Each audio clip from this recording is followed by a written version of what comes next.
Joshua, how old are you? 26, 36. Okay. You're just starting out. pretty much. Cool.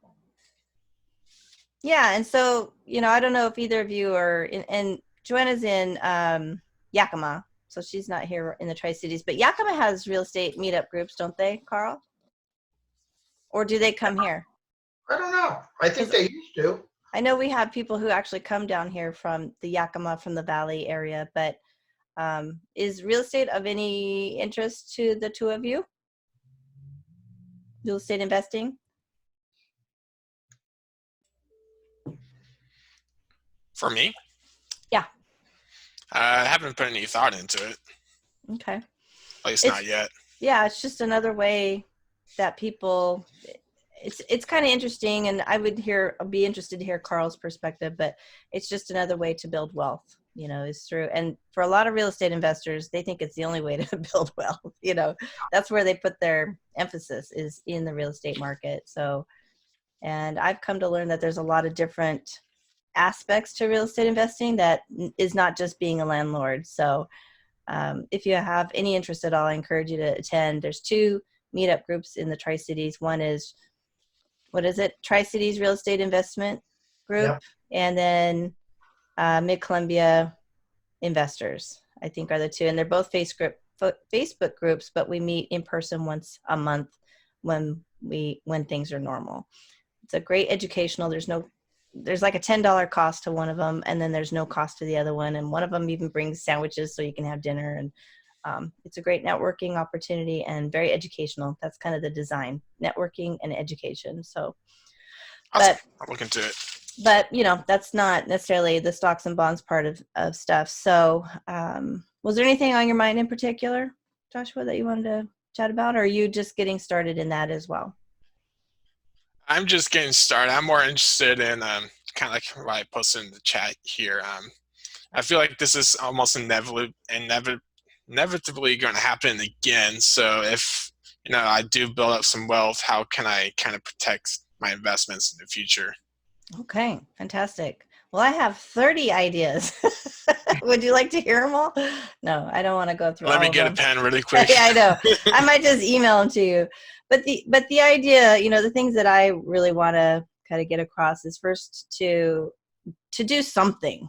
For a lot of people, they do nothing, and they don't even think about it until they're 50. They're like, oh man, I'll be 60 in a decade, and then I'm going to want to retire at some point. So I need to do something now. You're young, you've got nothing but time ahead of you, and this is the perfect time to get serious and make some decisions about what it is you're trying to achieve and by when. And there's actually a new movement, I wish I'd thought of this or was familiar with this years and years ago, but they call it the FIRE movement, and it's financial independence, retire early. And there's those people out there who work for a few years. They save, and then they just kind of stop. They disengage from the work environment, and they do whatever they want, basically. It's not to say they're not working somehow, somewhere, but they really emphasize saving and investing early to really big percentages, putting a lot of money away, so that they can have the freedom and the flexibility to really live however the heck they want after that point when they reach financial independence. So not to say you want to do that, but with being 26, obviously you have the ability to dictate what you want to do between now and the time you die, right? And so it's really a matter of priorities and commitment to your goals. And so are you currently putting money into your 401k at work? Yes. I guess. And are you happy with your percentage? Is it a struggle? No, I still make it just fine. I think once I finish grad school, I can afford to put even more. Mm-hmm. But Are you single? Are you single? Yes, I am. Okay, that's what I remember. And so I always like to throw out, once you get married, it's also another big challenge is now you've got 2 opinions and 2 bank accounts and 2 retirement plans. All those different variables kind of now are doubled. And so you have to take that into consideration as well. But being single, you're in control. This is the time you can just make all those decisions on your own. Right. So what kinds of concerns do you have? Or what are you trying to protect? What do you feel like you're not able to protect at this point? Is there something you're not feeling like you're capable of doing, or what do you not know that you feel like you need to know? That's a good question. I'm not sure if I have a good answer for that. Do you read or follow blogs or go online and read articles? Do you do any of that to educate yourself on any of these different aspects? Not nearly as much as I ought to be. Okay. I usually go to my dad if I have like questions about stuff, but he's also significantly more conservative than I would rather be. Sure. So, And that's, we have to kind of weigh that opinion with your own goals and objectives. right. And for example, I know for certain for me, when I look at people like Carl or the others who are actively in the real estate, so many, and I come from the advisor world, right? So we're all about stocks and bonds and things like that. Typically, I have sort of this dual interest. I like the stocks and bonds part, but I love the real estate part. I want to do more. But typically, because advisors in the past have never been able to get paid on helping a client be a real estate investor, that's not part of our vocabulary. It's not really part of our repertoire. And so I know for a fact many of my peers, because I'm in several Facebook groups and groups that we talk, they feel like real estate investing is so risky, and I know from Carl's perspective, he would just say, it's what he knows. Would you agree with me, Carl? Am I putting words in your mouth? No, I would agree with you because I have a tangible asset to where the stock market is just a paper asset. And you know how it works, and you've done it. You've learned the hard way, I'm sure, through just doing and your experiences. So like when you talk about your dad, though, Joshua, him being conservative, he might view stocks and bonds or real estate as risky as well. So yes, it's education is what right. I guess I'm getting at. Educating yourself on what works for you, what do I want to achieve, first of all, and then just how do I get there? Because there's definitely more than one way to achieve what you're trying to achieve. But definitely starting out with the basics of just saving, investing, and letting that money grow and having a plan is definitely a great place to start. Another thing that I like to talk about and remind people about, especially when we're hitting these periods of craziness like we've experienced, is a lot of people put most of their money towards retirement accounts, because that's sort of what we're ingrained to do, right? And make it easy if we have a 401k. You got to fund retirement. Money goes to retirement. Well, meanwhile, a lot of us have nothing anywhere else to draw from. We don't have a big bank account. We don't have a non-qualified account, just an individual account that could still be invested for growth or not. Maybe it's a more short-term bucket of money. But that's just something else I would take into consideration, Joshua, with your goals is, are you putting money somewhere outside of a retirement account? I have a separate savings account that's not part of my normal bank. That's meant to be my, if I get laid off or something, I can stay afloat for some time. Yeah. So emergency fund, is that what Pretty you much, call it? yeah.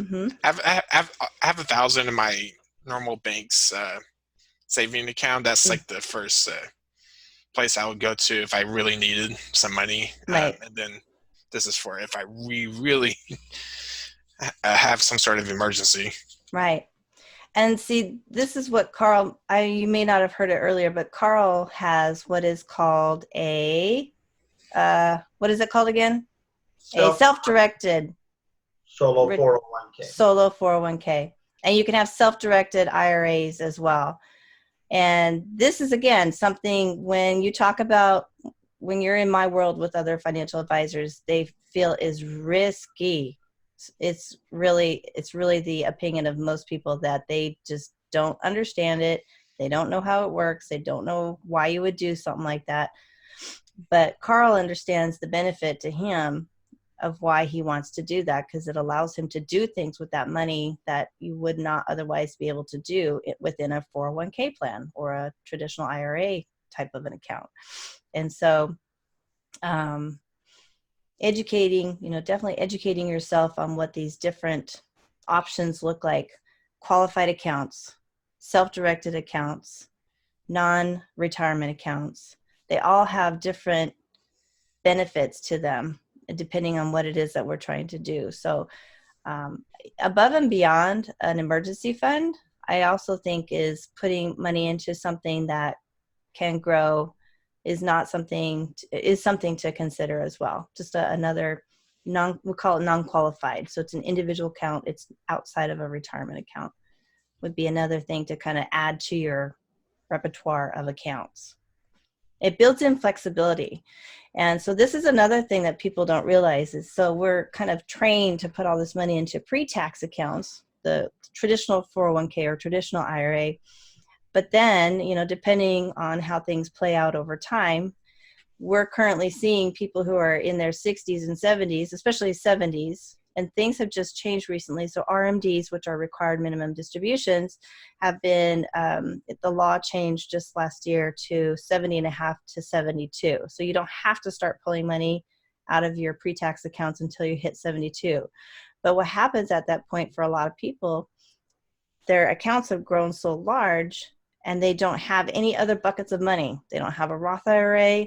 They don't have that taxable account. They just have all this money, this retirement money saved in a pre-tax retirement account. They have to take RMDs, and then they're also taking Social Security most likely. Maybe some people still have pensions.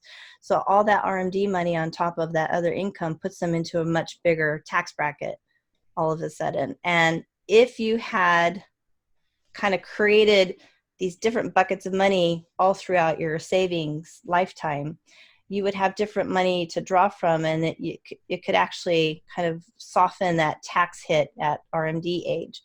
So, the idea behind the different tax buckets to me is that they give you flexibility. They give you flexibility to do different things at different times in your life. Some of the benefits are tax benefits. Some are just being able to do what you want to do. If you want to go buy a business, it's hard to go buy a business with retirement money. If you want to go buy real estate, like Carl does, or ground, it's hard to do with retirement money, especially money that's in your 401k plan. The way Carl has it set up, that's exactly why he has it set up that way, is he can take that money and go do real estate within his retirement account. And so it has given him the flexibility that he demands, basically. Mm-hmm. Right. Yeah. Let's see. Angie, I don't mean to be lurking. I'm not. Yeah, I'm okay. in the middle of a bunch of work stuff. But and if I miss this, I apologize. But do you have any thoughts on where to direct the stimulus money that's coming in? Hold on to it. So it depends. And what numbers are we looking at? It's like the couple $1,000s or something. $1,200 a person. Yeah. So it's to me, it's small money. And for some people, it's not going to be small money. So again, it just depends. But if your job is secure and you have no worries of losing your job, and you have that income coming in, that's one consideration I would be thinking of. That's the first consideration. Another consideration is, what do you already have in cash in a bank, not in a retirement account? That's either your emergency fund and or accessible, because if your emergency fund is $1,000 and it takes you $2,000 to live every month, and you've all of a sudden lost your job and you can't get one for another 3 months, that math is not good. So then that would be an argument to hang on to it, just put it in your bank account.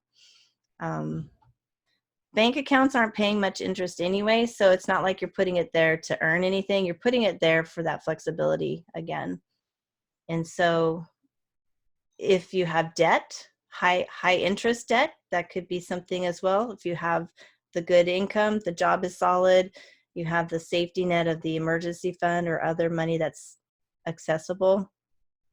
And if you have high interest debt, credit card debt, not necessarily car debt or not necessarily house debt, I mean, that's debatable, but that might be something to pay down, is credit card debt or high interest debt.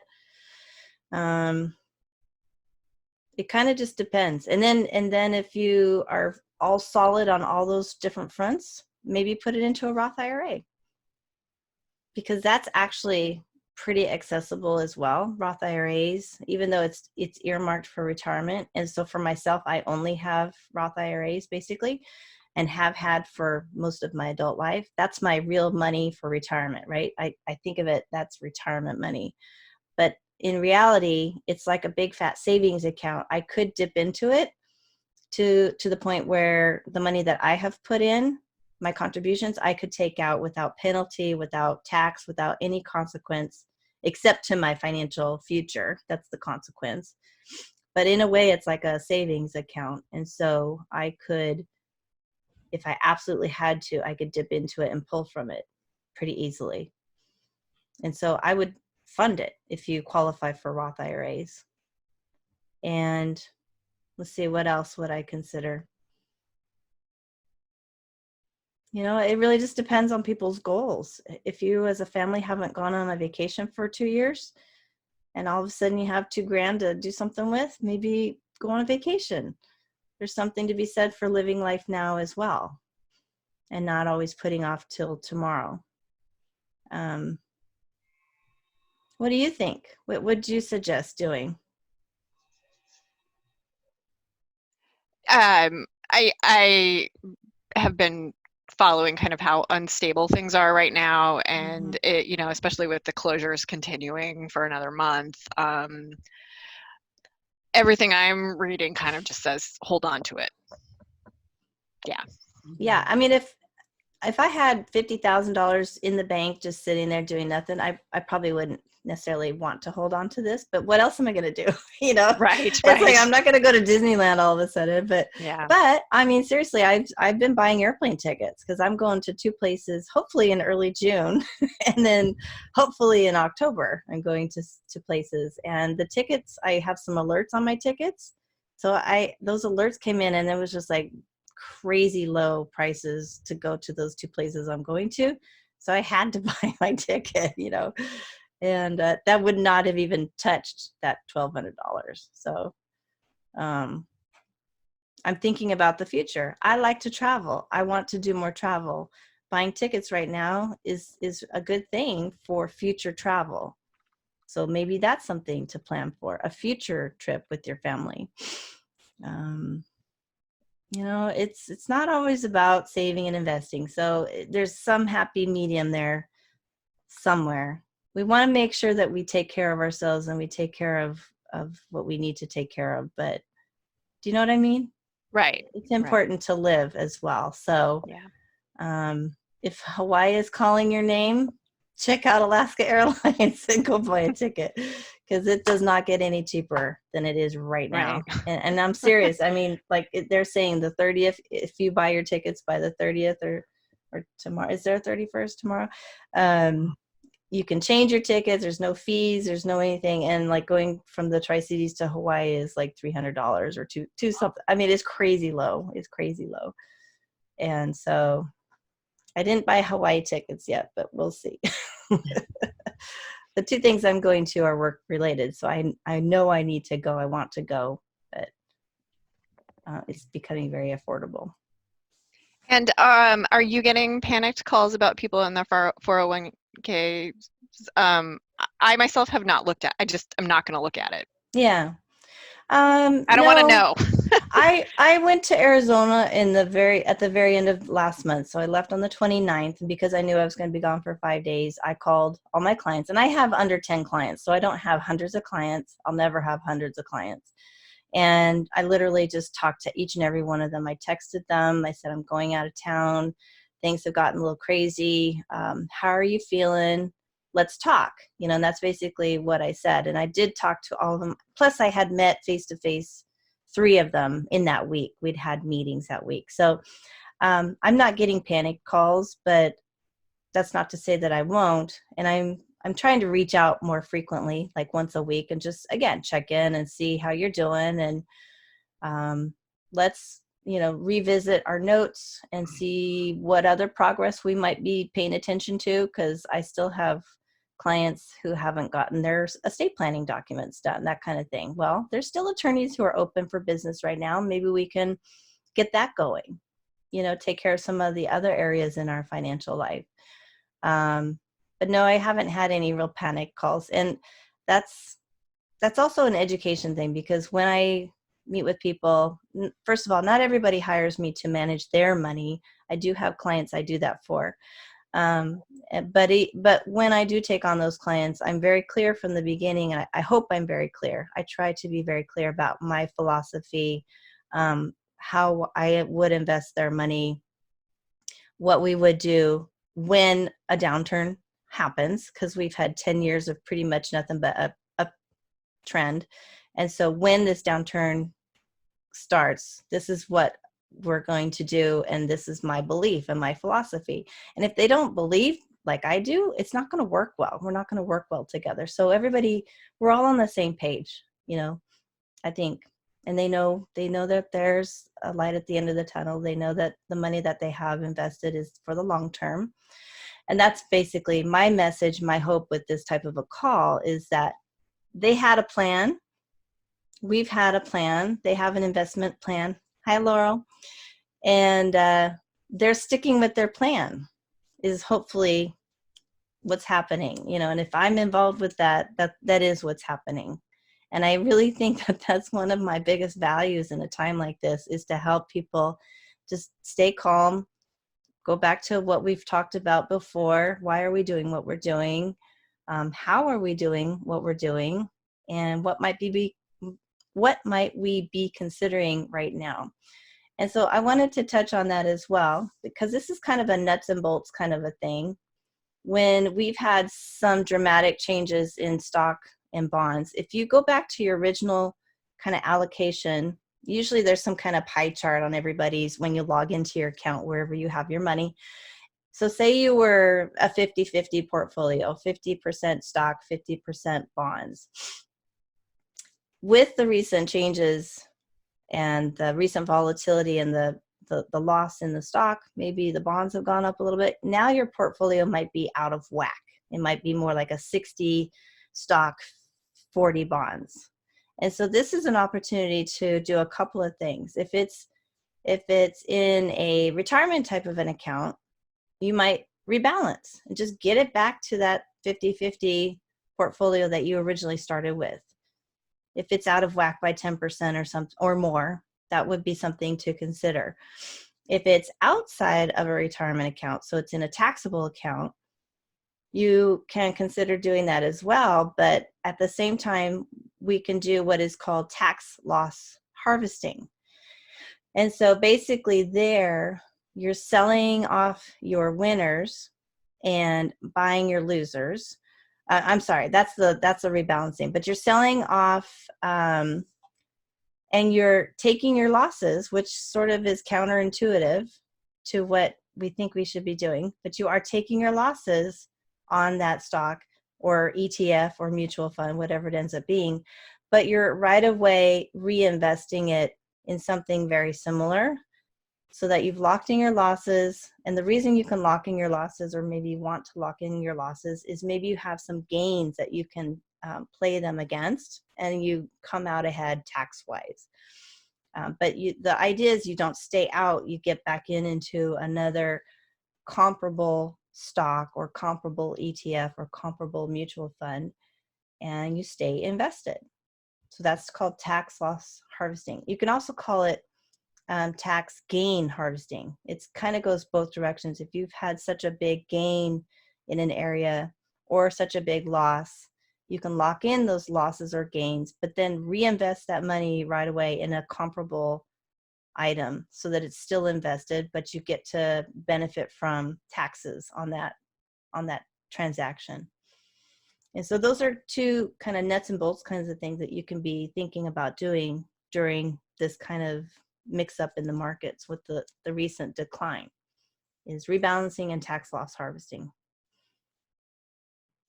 Have you heard of those concepts before? I think so. Yeah. Okay. So a couple of things to think about. They have the wash rules, and so wash rules means you can't sell something and go right back into it. You can do like after 30 days, you can get right back into the exact same security.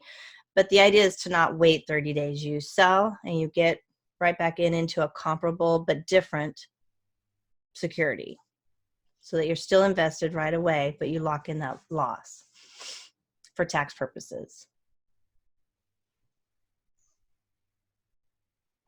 Yeah. What else? What else was one of my highlights of my 30 things? Yeah, and then just going back, Joanna, to that stimulus money, I would say most people could use it to just beef up their emergency fund. I think most people would benefit from that. I even have, most of my clients could beef up their emergency funds. That's probably what I would recommend most people do. Just hang on to it for a little while. But sometimes there's better emergency fund accounts than others. So like my my normal bank account does not pay very much on any money that's sitting in there. So you might consider finding a high yield savings account online, and you just Google it in. There's Ally, there's Marcus, there's any number of companies that have these types of accounts, and they're just like a bank account, but they pay a better interest rate on your cash. And so again, if we're talking small dollars, we're talking, a 1% to 2% on the high yield savings, then we're not talking about a lot of interest anyway, but it's still good to know about if that's something you want to explore, is the high yield savings. Or CDs, you could put it into a CD. Those tend to pay a little bit better too than your normal savings account at your credit union or your bank. Those are other options as well. Hi, Laurel. I'm Angie. I just am hoping to answer any questions. We've kind of just been talking about a few different things, and feel free to, unmute yourself and ask things, or what is it that you came here hoping to learn or to take away? I'm just really trying to make this like a round table. So. Okay, this is just a procedural. If I talk, you can hear me, or do I need to raise my hand? I can hear you. Yeah, there's just 5 of us here, so it's very intimate. We're family here. Sorry. I was out weeding, that's why I'm late. Oh yeah, no problem. Good day to do that, huh? I called in because my sister and I have power of attorney for our 92-year-old mother who has dementia. Okay. And her money is with an investment service, I guess you would call it. Okay. And so they what you were just talking about, tax loss harvesting. I've never heard of that, but I can call them, but I assume they do stuff like that, but I don't actually know. And so I guess what I was really just wondering is, should we do anything, or should we just, I started freaking out because I thought, oh, great, she's going to right when she needs her money, it's losing value. But we don't know how much longer she'll live. Could be 5 years, could be 10 years. Yeah. And so maybe just leaving it the way it is the way to go. So a couple things there. So first of all, she doesn't have access. Does she have a phone or anything like that? And you have power of attorney, so you have control. Does she also have control? She has a phone, but any important type stuff, I don't give them her phone number anymore, because she can't answer questions like that. Yeah, absolutely. And one of the things that's actually on my list, I was telling the other listeners that I have 30 different things to kind of talk about if there's time. But one of the things is scams. And I really worry about our older population getting scammed during time like this, just through the robocalling and that type of thing. So that's something to protect your mom against as well. And my parents, I've talked to my parents about it as well. making sure that they're not able to make any direct changes on their accounts, if especially your mom, with her being in a delicate situation. Okay. Actually, one thing I thought I should do, although they're not letting us in where she lives right now, of course, but I could have someone bring me her purse. I think I should just take her credit card out of the wallet. She never goes in the wallet. She never even looks in there anymore. But I think I should just take it just in case, like you just said, a phone call happens. I mean, the thing is, if she were on the phone and someone was asking her to pay for something, it would be really hard for her to just get up, and she can't just jump up and go get it. So she probably wouldn't. Okay. But those are things to think about for sure. And maybe you can even talk to the credit card company and have them put a freeze on it for a while or something. And then it's just turned off for a while. But what I would probably do is take a look at her account. Do you have access to statements or online, or how do you get information? Yeah, so take a look at it, and hopefully, ideally, she has cash or cash-like instruments that will cover one to 5 years of expenses, 1 to 5 years of what she's going to be needing to use. And that's debatable. You could say 1 to 2 years or 2 to 3 years, or some people, again, if you're more conservative, you're going to have maybe up to 5 years in cash or cash-like, or maybe some mixture of cash and bonds, because those asset classes just don't fluctuate the way the stocks do. Bonds fluctuate. They fluctuate, but you can have some balance of maybe cash and bonds that is her near-term spending requirements, 1 to 5 years. And so then anything beyond the 5-year timeline could be more invested in stocks. And again, maybe a blend of stocks and bonds even after year 5. And so hopefully that was set up that way before today, before this has all come about the last couple months. So that would be my first question is, does she have money to just survive on for the next year to 2 years that's really in some kind of cash-like safe? Okay, so that you're not selling something to access it. I do not think it is set up like that. I don't. And we had a call with them, I don't know, last year sometime, because it might have even been like a year and a half ago. I was concerned that maybe she shouldn't even have her money with them anymore. She pays, $4,000 a year just to have them do stuff. But we ended up not actually changing anything, and I didn't know to ask that specific kind of a question, and they didn't offer that. And so recently we did have to get, the amount she has to pay for home health care went up astronomically. And so we had to get some money to pay off. And now the long-term care insurance is starting to pay, and I'm hoping that'll settle this out. But I'm sure they did have to sell some stuff because we needed $12,000 all at once, all of a sudden. So that would be kind of how I would approach conversation with them is how did they construct the portfolio? How did they determine how much to do stocks to bonds or cash? Where is cash that we're supposed to use for short-term spending, which short-term could be defined as anything from a year to 5 years, and what was your expectation? How did they come to their portfolio conclusions? Did they consult with you? Were you involved with this, or was it just your mom involved with this back in the day? Or back in the day. Yeah. So, and stuff does need to be looked at. You don't need to you don't need to check your account every day or every month even, or every 6 months, maybe once a year, twice a year. But you do not, you can't just forget about it completely. You do need to revisit. And because circumstances change, that's where it matters, is maybe I've lost my job.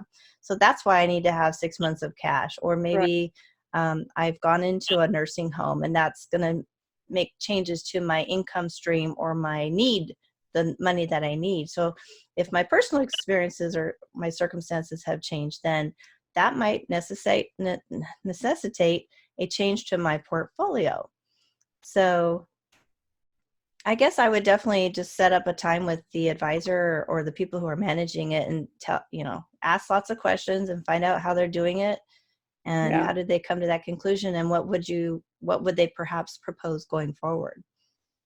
Okay. Mm-hmm.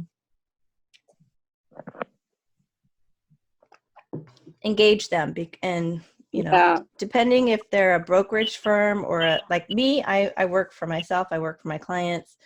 There's nobody telling me how I need to create the portfolios for my client. It is completely dependent upon my client and me, our decision together. So I would think that they have to include you, now that you have power of attorney, you in these decisions. If they haven't already, they need to going forward for sure. Okay. Yeah. And, you'll need to make sure it's well diversified, that the expenses are low on everything that they're using. Are they using actively traded ETFs or mutual funds? Are they using proprietary products that benefit them? Are they a fiduciary? That would be like my number one question right there. Because if they're a fiduciary, they're not required by law to put your interests first. Believe it or not.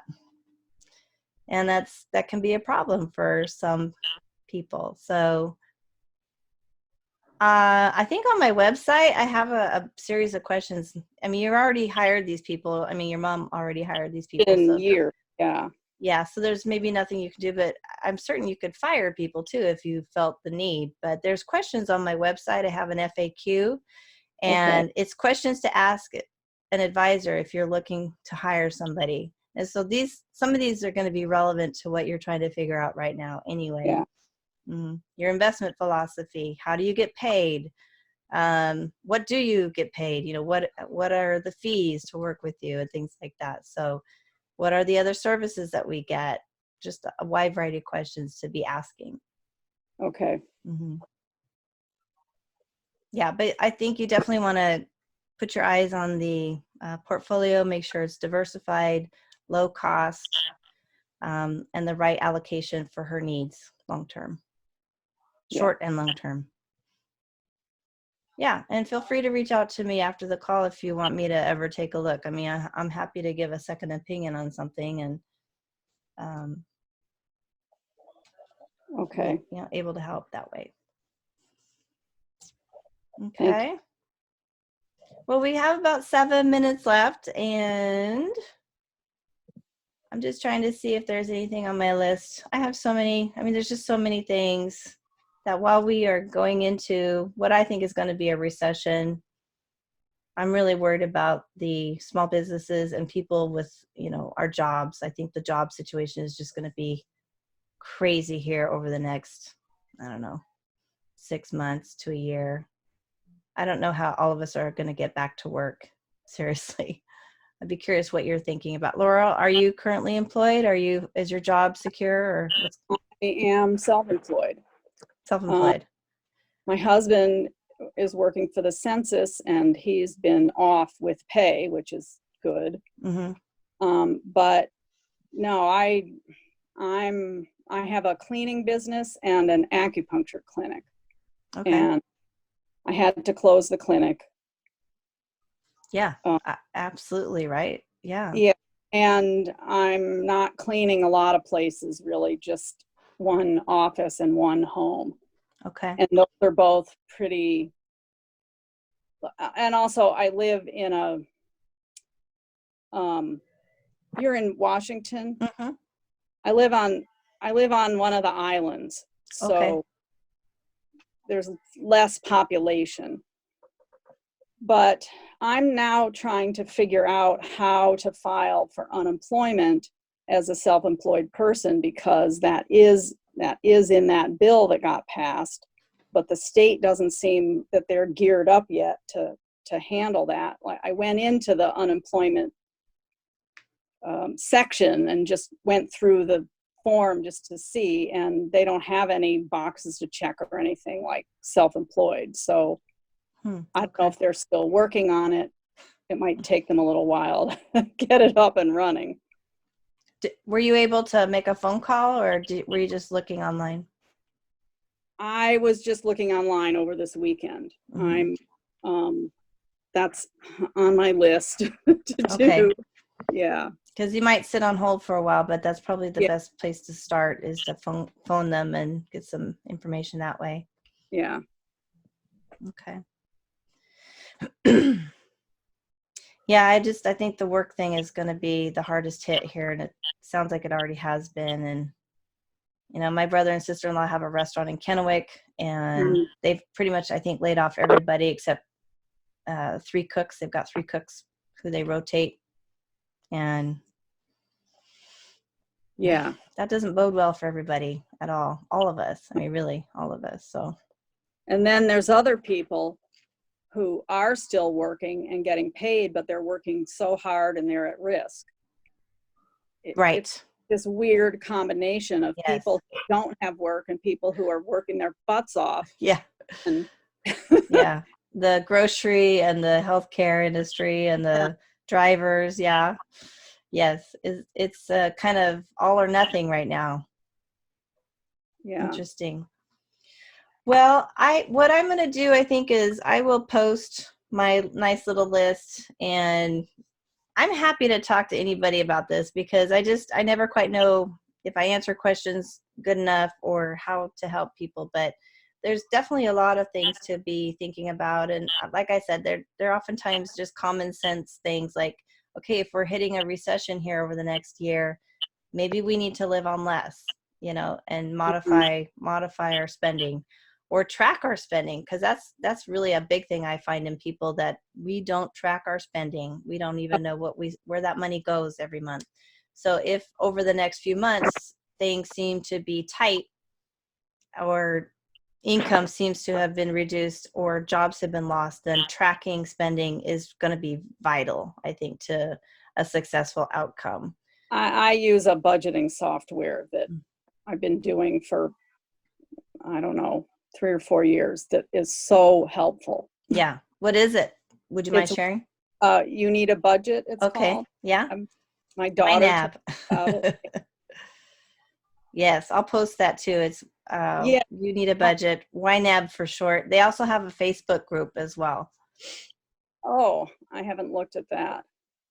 Yeah, and I actually read their book. He wrote a book, and I was just curious what he had to say. And he's got kids, and all those kids do the budgeting too. And it's like, how empowering. That is so empowering to know where your money is going, and to be able to make decisions based on that. So that's great. I'm glad to hear that. Yeah. Joshua, anything else from you? Not for me. Well, I just encourage anyone to reach out. My biggest thing right now is I want to help people recognize, are they still on track for the things that they're trying to achieve? And I'm really willing and able to help out where I can in helping identify, are you still on track? So if there's anything that I can help to kind of help you figure out, are you still on track? Are you doing the things that you should be doing? Or is there something you might be doing differently to help improve your outcome as we go through this crazy period? Please reach out to me. I'm not slammed. I'm trying to actively stay out in the community and connect with people and that kind of thing. And that's one reason why I jumped on this for today, is just, I'm feeling very disconnected. I was at home all alone for 6 days last week. My family was in Nevada with my husband and the kids, working on a project outside. So it literally was me and the dog. So I don't like this at home stuff either. So anything I can do to help people, just reach out to me. Okay. Thank you. Okay. Have a good rest of the day. Stay tuned. Hey, Laura, I'm just curious. How did you hear about the webinar today? Actually, an email came to an email address that I'm trying to not use anymore. Okay. And I don't know. I must have somehow, when I was looking around to try to figure out what to do with my mother, I think I was looking for financial advisors that just charged like by the hour instead of having a whole management thing. And that might be how I found your name, and I probably signed up for a newsletter or something. Okay. So if you want to email me updates or something, I can fix, because it's all me. I do it all. So I can update or fix or change anything that you want. Okay. I finally took this time and got my newsletter email list all cleaned up. And that's why you heard from me this last 2 days. Oh, great. Yes. So I can update anything that you like. So Okay. fantastic. Well, thank you everyone for joining me. And again, I'm here to be a resource for you. If there's anything I can do, let me know. Thanks, Angie. Thank Okay. you. Bye. Thank you. Bye. Take care. Bye-bye.